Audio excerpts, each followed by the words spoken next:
এই ফজরের মধ্যে আল্লাহ তাআলা বলছেন যে ওয়াল ফাজরি ওয়া লায়ালিন আশর ওয়াশ শাফঈ ওয়াল ওয়াতর ওয়াল লাইলি ইযা ইয়াসর। তো আল্লাহ তাআলা বলতেছেন যে ফজরের কসম, মানে ফজরের সময়ের কসম, এবং 10 রাত্রের কসম, এবং জোরের কসম, বেজোরের কসম। তাহলে এখানে আল্লাহ তাআলা ফজরের কসম খাইছেন, ফজরের সময়ের কসম খাইছেন।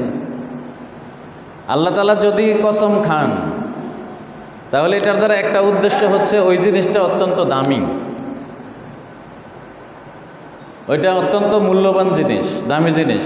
আর কোনো বস্তু যদি হয় বস্তুটা দামি, যেমন অত্তিন ওয়া জাইতুন, তো জাইতুনের তিন, ডুমুর এবং জলফই, অলিভ অয়েল আছে না, অলিভ অয়েল মানে জলফইয়ের তেল, এটারে জয়তুনের তেল বলে আর কি আরবিতে। তো যেটা কোরআন শরীফে জাইতুন বলছেন, এটা বাংলা কি? জলপাই। তো এই যে তো তারপরে ডুমুর আছে, ডুমুর এখন মনে হয় বাংলাদেশে টুকটাক খায়, আমরা তো ছোটোবেলায় খেলাইতাম এগুলা দিয়ে। তো এটা খাওয়া যায়, মানে স্বাস্থ্যের জন্য অনেক ভালো। তো যাই হোক, যেটা বলতেছিলাম, সময়ের যদি আল্লাহ তাআলা কসম খান তার মানে ওই সময়টা অনেক দামি।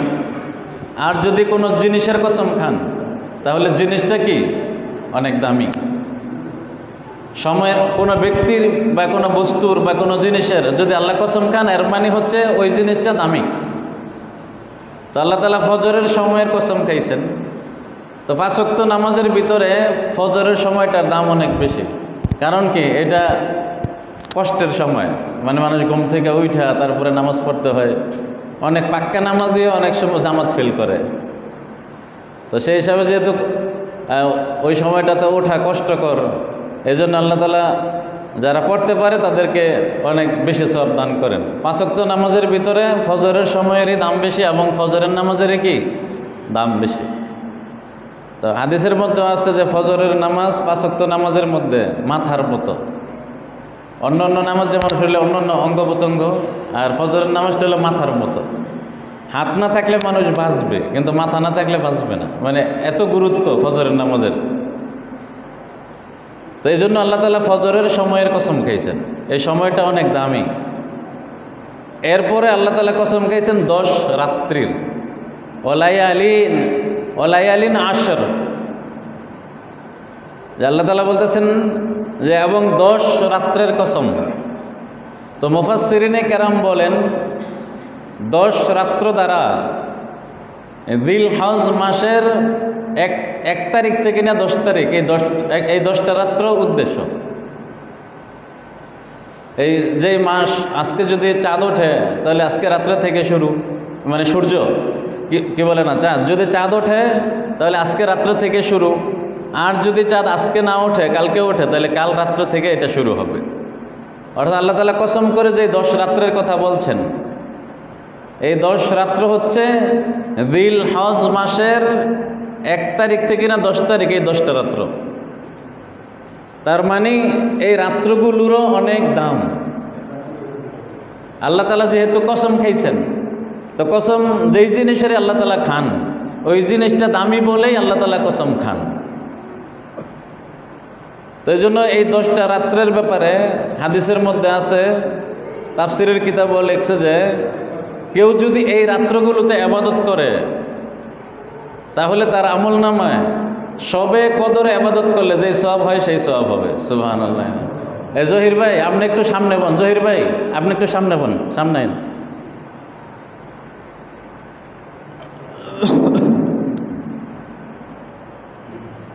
তো এই জন্য এই সময়গুলো, রাত্রগুলো আমরা কাজে লাগানোর জন্য চেষ্টা করি।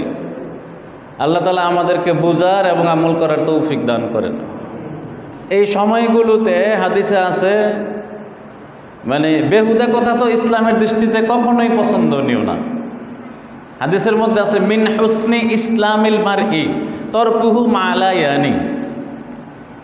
মুসলমানের সৌন্দর্য হচ্ছে যে সে অনর্থক কথাবার্তা, ওঠা বসা, চলাফেরা ইত্যাদি পরিত্যাগ করবে, যেটার মধ্যে তার দুনিয়াবি বৈধভাবে কোনো লাভ নেই এবং আখিরাতেরও কোনো লাভ নেই।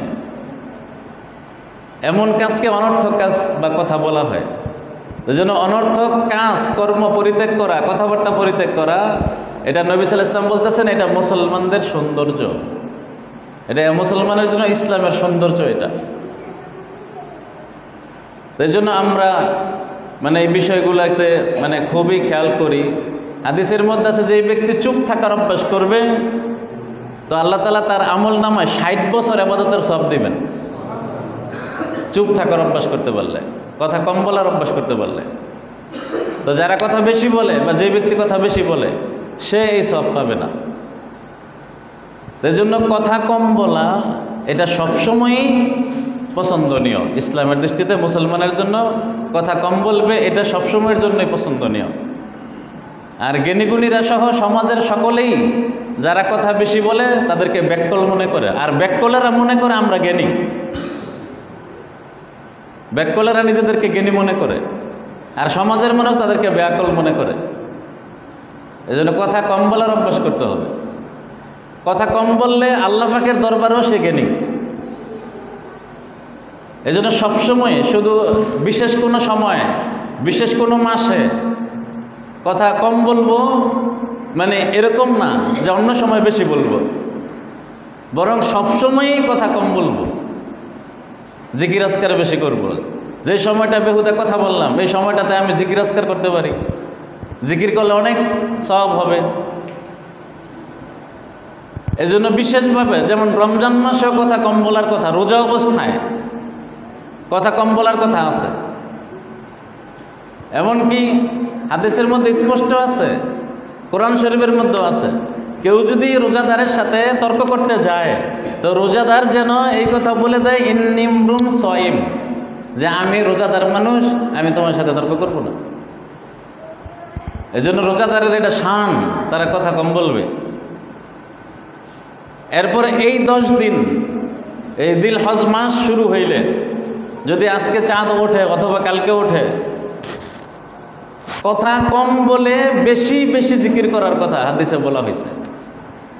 সুবহানাল্লাহ ওয়ালহামদুলিল্লাহ ওয়ালা ইলাহা ইল্লাল্লাহ আল্লাহু আকবার লা হাওলা ওয়ালা কুওয়াতা ইল্লা বিল্লাহ। এই শব্দগুলো, এই তাসবিহগুলো বেশির থেকে বেশি পড়া, কথা বুঝাইছে? তাই জন্য আমরা এই সময়টাকে অত্যন্ত গুরুত্ব সহকারে অতিবাহিত করার জন্য চেষ্টা করব। মানে আমরা তো যে শাবানের কি বলে রমজানের যে 27 তারিখে 27 পালন করি বা শবে কদর পালন করি, এটা আমরা সবাই কিন্তু জানি যে এটা কিন্তু কোনো নির্দিষ্ট করা শবে কদর না, হইতেও পারে নাও হইতে পারে, তাহলে সেটা অনিশ্চিত। সবে আপনার কদর যেটা 27 তারিখে রমজানে আমরা পালন করি এটা কি অনিশ্চিত। আর এই যে জিলহজ মাসের যে 10 তারিখ প্রতি রাত্র সবে কদরের সমান, এটি নিশ্চিত। মানে এখানে হইতেও পারে নাও হইতে পারে এমন সম্ভাবনা নাই। এই 10 তারিখ রাত্র, এই 10 দিন রাত্র আমরা যদি আবাদত বন্দেগী করি, আল্লাহ তাআলা আমাদের আমল নামায় এক এক রাত্রের বিনিময়ে শবে কদর ইবাদত করলে যেই সওয়াব হয় এই সওয়াব দান করবেন। শবে কদর এটা আমরা জানি লাইলাতুল কদরি খায়রুম মিন আলফিশ শাহর, যে কদরের রাত্র এটা 1000 মাসের চেয়ে উত্তম। এখন 1000 মাসে 83 বছরের কিছু বেশি সময় হয়। তাহলে যদি কেউ শবে কদর পায়, শবে কদর ইবাদত করে, এই এক রাত্র ইবাদতের বিনিময়ে আল্লাহ তাআলা তার আমল নামায় 83 বছর ইবাদতের সওয়াব দান করবেন। 83 বছর। তাহলে এরকম আমরা যদি 10টা রাত্র ইবাদত করি, এই জিলহজ মাসের 10 তারিখ, প্রথম তারিখ থেকে নিয়ে 10 দিন যদি ইবাদত করি, তাহলে 10 83-তে কত বছর হয়ে যাবে? 1000 বছরের কাছাকাছি বা 900 বছরের মতো হবে। তো যাই হোক, অনেক মানে লাভের জিনিস, অনেক লাভের সময়, অনেক দামি সময়। এই জন্য এই যে চাঁদ আজকে বা কালকে উঠবে, এই সময়টাকে আমরা খুব বেশি কদর করার জন্য চেষ্টা করি। আমরা নিয়ত করি যে আমরা এই সময়গুলোকে কী করব, কাজে লাগাইব। আল্লাহ তাআলা আমাদেরকে তৌফিক দান করেন।